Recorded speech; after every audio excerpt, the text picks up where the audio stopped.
I'd like to introduce you to the iPod.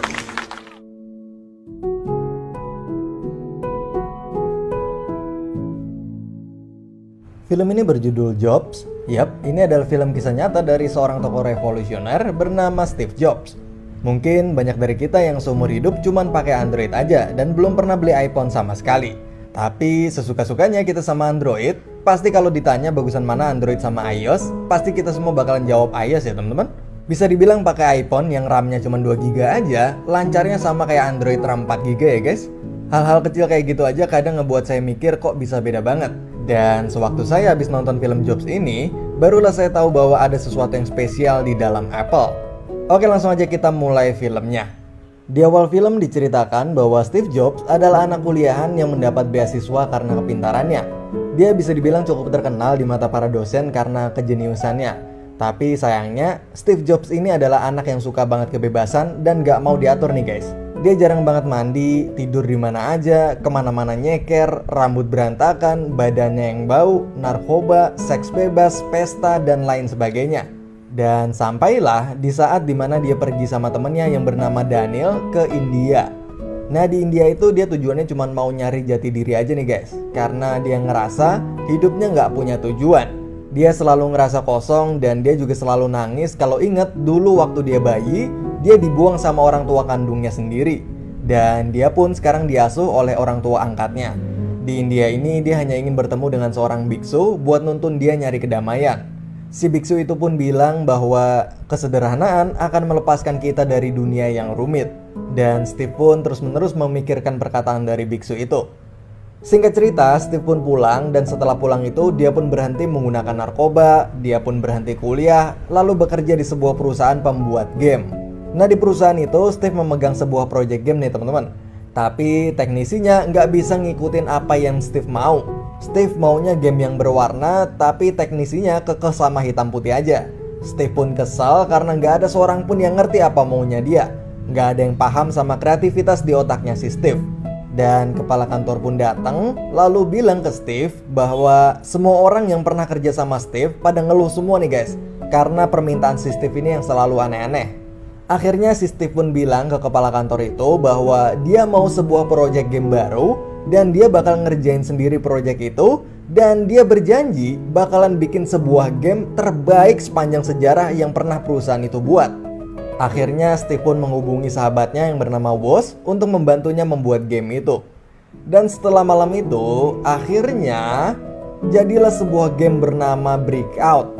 Mungkin banyak dari kita yang gak sadar kalau dulu sempat mainin game ginian ya guys. Nah berkat game itu, Steve Jobs pun mendapatkan bonus $5.000. Lalu esok harinya, Steve Jobs lagi main nih ke tempatnya si Woz. Dan di sana, Woz kelihatan lagi ngerakit-rakit perangkat elektronik baru. Tapi Steve ngeliat ada sesuatu yang menarik nih guys di atas mejanya si Woz ini. Bos pun ngejelasin bahwa benda itu adalah ciptaan barunya Woz yang lagi iseng-iseng dia buat. Dan jadilah sebuah komputer desktop rumahan. Di saat dulu komputer cuma bisa dipakai di jaringan perkantoran aja, ini si Woz bisa ngebuat komputer yang bisa dipakai di rumah cuman dengan cara ngehubungin kabel ke monitor TV di rumah. Steve pun lalu kagum dengan komputer ciptaan dari si Woz itu dan kemudian ngajak si Woz untuk mencoba mencari investor atau pemodal untuk membuat proyek komputer desktop rumahannya itu. Awalnya si Woz ini nggak mau ikut nih guys, karena dia awalnya cuma iseng doang dan nggak ada niat buat diseriusin. Tapi Steve terus ngeyakinin dia dan akhirnya si Woz pun mau ikut.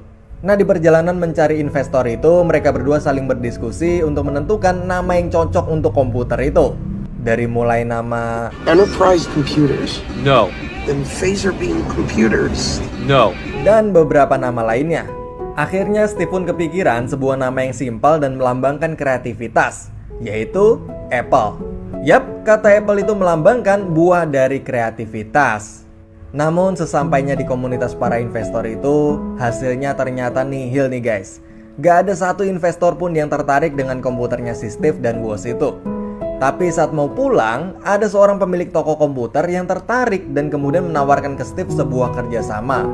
Yang saya suka dari Steve Jobs ini, dia memang bukan teknisi sehebat Woz yang bisa bikin ini itu, tapi yang saya suka adalah kemampuan dia dalam negosiasi dan rekrutmennya nih guys. Dia kalau ngajak orang atau nawarin sesuatu ke orang tuh pasti bener-bener sampai orang itu nggak bisa nolak, saking bagusnya kata-kata dari si Steve Jobs ini. Contohnya kayak waktu ngeyakinin si Woz, terus waktu negosiasi sama pemilik toko komputer itu, dari yang harganya $250 per komputer, lalu si Steve ini sampai bisa deal di harga $500 per komputer. Dan yang tadinya toko komputer itu ngejual satu set komputer utuh, lalu gara-gara omongannya si Steve ini, toko itu sekarang jadi ngejual dengan cara terpisah biar untungnya lebih gede. Jadi ngejual keyboardnya sendiri, monitornya sendiri, mesinnya sendiri, dan lain-lain gitu. Jadi yang tadinya pemilik toko itu nggak kepikiran sebelumnya teknik itu, akhirnya berkat negosiasi sama si Steve dia jadi tergiur. Nah kemudian Steve dan Woz pun akhirnya mulai memproduksi Apple komputer pertamanya yang diberi nama Apple Computer One atau Apple Generasi One. Nah Apple komputer generasi pertama itu mereka buat di sebuah garasi rumahnya. Lalu untuk membantu pekerjaan mereka, Steve pun merekrut 3 orang yang bernama Bill, Chris, dan sahabatnya sendiri yang sebelumnya mengajak dia ke India, yaitu si Daniel. Dan setelah Apple komputer pertama mereka jadi dan sukses terjual ke toko komputer itu sebanyak 100 unit, yang masing-masing unitnya seharga $500, maka mereka pun memulai proyek baru yaitu untuk membuat Apple komputer generasi 2 atau Apple Computer 2. Dan di proyek baru itu, Steve merekrut seorang teknisi baru bernama Holt yang ditugaskan untuk mendesain tata letak komponen-komponen di komputernya itu. Di sini saya baru tahu nih guys, ternyata dulu kipas angin komputer itu semua posisinya ada di luar dan kipasnya itu suaranya berisik banget. Dan Apple Computer 2 itu bisa dibilang sebagai pelopor desain baru komputer dengan kipas pendingin di dalam casing komputernya. Dan kipas itu nyaris tanpa suara. Jadi yang dulunya suara mesin komputer pada berisik semua, maka Apple berhasil menciptakan komputer yang nyaris tanpa suara. Nah setelah Apple Computer 2 itu jadi, maka Steve Jobs pun mulai menghubungi semua calon investor yang ada di listnya untuk mengembangkan Apple Computer 2-nya itu.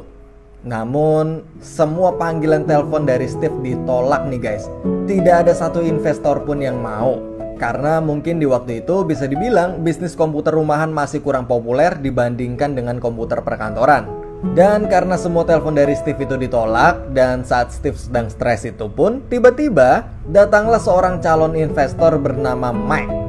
Mike itu sampai repot-repot datang karena dapat kabar dari salah seorang relasinya bahwa ada sebuah komputer baru bernama Apple yang katanya akan digadang-gadang jadi komputer revolusioner. Tapi pas si Mike itu ngelihat lokasinya itu, dia pun kaget karena pas ngelihat ternyata bukan gedung atau kantor, tapi cuman sebuah garasi rumah biasa. Awalnya si Mike itu pesimis, tapi karena si Steve ini jago banget cara ngomongnya, dan akhirnya si Mike pun tergiur dan setuju untuk invest sebesar $300.000 untuk Apple Computer 2 itu nih guys. Singkat cerita, Apple Computer 2 itu benar-benar sukses dan meledak di pasaran. Dan boom! Apple kini sudah berubah menjadi sebuah perusahaan besar dengan gedung, kantor, dan sistem yang sangat profesional. Nah, semenjak di sini Apple berubah menjadi perusahaan terbuka nih guys. Yang artinya Apple ini menjadi perusahaan milik bersama atau terbuka, yang artinya bergantung pada kepemilikan saham. Nah, walaupun si Steve Jobs ini tetap CEO-nya dan pemegang saham terbesar, tapi di dalam perusahaan Apple itu juga terdapat yang namanya anggota dewan. Nah, anggota dewan itulah yang akan mewakili para pemegang saham dan akan selalu mengawasi setiap gerak-gerik Steve. Dan ketua dari anggota dewan itu bernama Arthur. Nah, di sini Steve dan Arthur ini akan sering banget nih guys terlibat percecokan. Oke, singkat cerita, saat sukses itu pun Steve pun berubah nih guys.